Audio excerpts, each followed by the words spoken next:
Hello everyone and welcome. Today I have with me Claire MacIntyre, who is the Deputy Synod Clerk of the Northwestern Synod, and Martha Hunt, who is Programme Lead for Place for Hope. Place for Hope helps faith-based communities to navigate issues around conflict. And we're here today to talk about a partnership between Place for Hope and the Northwestern Synod that potentially has huge benefits for our churches. Claire, you've been leading on this, on the rollout. Tell us about what's on offer.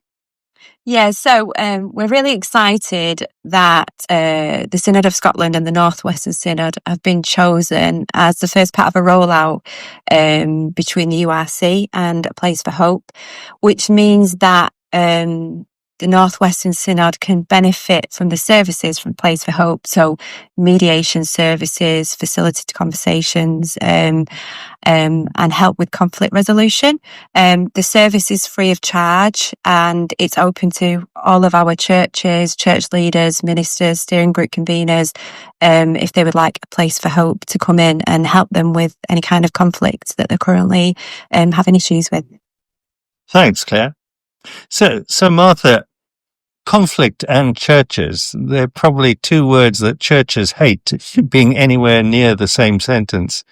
I don't think as churches that we're very good at conflict, and I think we're very disinclined even to engage in conflict management or transformation. Why do you think that is?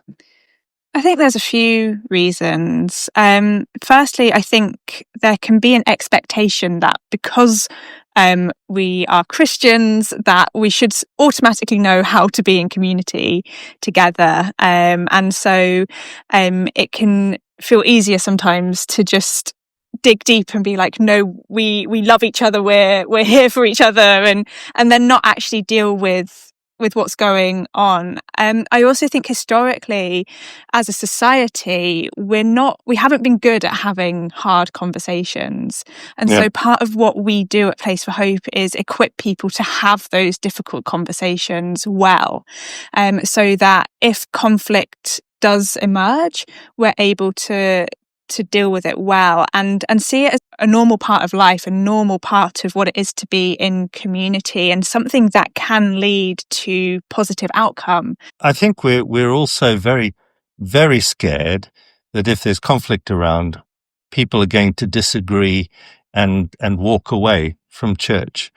And that's something that we need to be prepared to face, I think. And I think also conflict can also be a sign of life. You know, there are things that are worth disagreeing about. And as you say, the process of disagreeing together and learning how to do that positively is transformational. Yes. Yeah. And can lead to deeper relationships. Yes. And I think that's a really key thing, is that actually engaging in these difficult conversations can build relationship rather than destroy relationship. Yeah, I can see why you're excited about this, Claire. Yeah, definitely. And for what it could do for the churches. Yeah, I think it could be a real help. And I think it's not just about churches in crisis. It can be like small conflicts or even just hard conversations that Place for Hope could come in and help with before things escalate. And the earlier that we can come in, the much more likely there will be a positive outcome. And so even if your church is facing difficult decisions, or you know that something in the future is going to happen, like you know that you're going to have conversations about the way your ministers are working, or if congregations are going to need to join together, we can help facilitate those conversations as well, so you don't have to be on your own while you're having those difficult conversations. Mediation is used when there is a conflict between either two people or groups of people. But what mediation does is it creates a space for people who are in conflict or disagreeing about something to have conversations and learn to listen to each other, and to hopefully find a way through the conflict. Facilitated conversation is very similar. It's about creating space for conversation. But facilitated conversation is more around an issue or a topic that could cause conflict rather than conflict itself, if that makes sense. So, yes. We've done a lot of work with churches who are exploring kind of issues around homosexuality or other kind of theological conversations where people understandably have very strong views, but they want to find a way forward together. Facilitated conversations can help create the space in which those conversations happen. And then we also do conflict coaching. So a key part of mediation is that both parties need to be invested in the process. They both have to want to do it. But if there is a party that doesn't want to engage in the mediation process, we can still offer support through one-on-one coaching. Or if there is a difficult conversation that church leadership is facing, we can go in and offer that sort of tailored support that is more in a one-on-one kind of, here's how we can work through this with you. Claire, if one of our churches in the Synod wants the help that Place for Hope can offer, do they get hold of you? Do they get hold of Martha? How does it work? Yeah, so basically, if you do feel like a Place for Hope could help with something that's going on in the church, then you can give me a call or you can email me. And then what I will do is I will point you in the direction of a referral form, which will go to a Place for Hope. And then they will arrange to have a conversation about what is happening. And then do you want to take that bit from there? And then it goes through to Martha. Yeah, so either myself or my colleague Natalie will give you a ring to just get more of an idea of what is going on, the issues that you're facing, kind of how big the conflict may or may not be.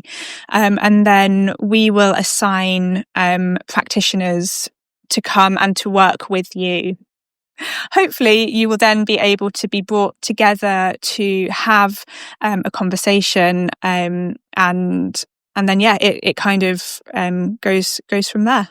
Obviously there might be things that the church think are confidential, and I just want to stress that the actual whatever's happening within the church doesn't need to be discussed with me.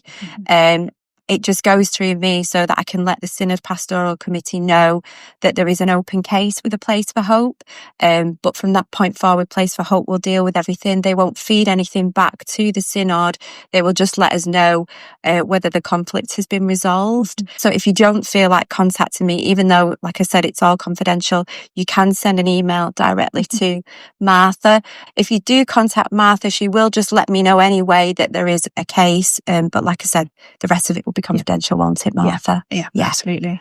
So we want to reassure churches that the Synod's here to offer this as a resource, not to be involved in the actual mediation. No. And Martha, now imagine Claire and I are in conflict and Claire says, I'd like mediation.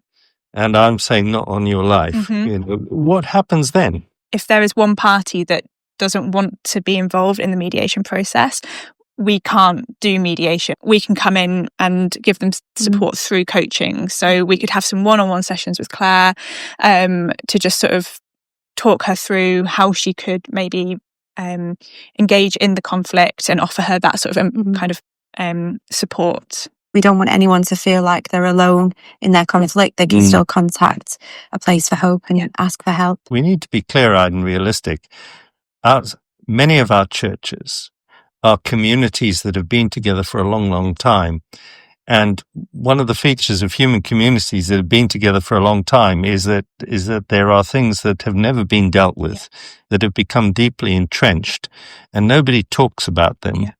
But they can be very destructive. Yes, absolutely. We have a word for those. We call them hotspots. Hotspots. And they're kind of the things that nobody talks about until someone gets too close, and then all of a sudden emotions start rising, and no one necessarily quite knows why? And even those things where there has been something historical that has happened, we can support conversations around those to help promote healing and reconciliation and restoration of communities as well. Because I think sometimes there can be a myth that if we don't deal with it, then it will go away. Yeah. And actually what can happen is that it just kind of festers Yes. underground, even if there's not kind of a live, active conflict, but there has been something that hasn't really been dealt with. We can help support with that.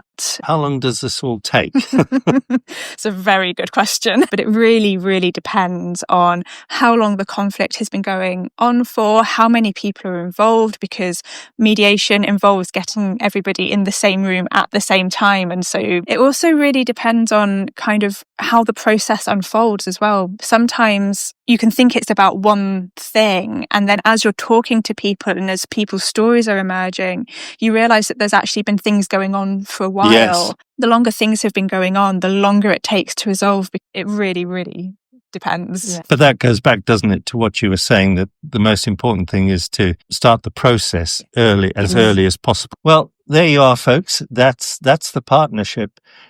Claire, particular thanks to you on behalf of the Synod for all that you've done.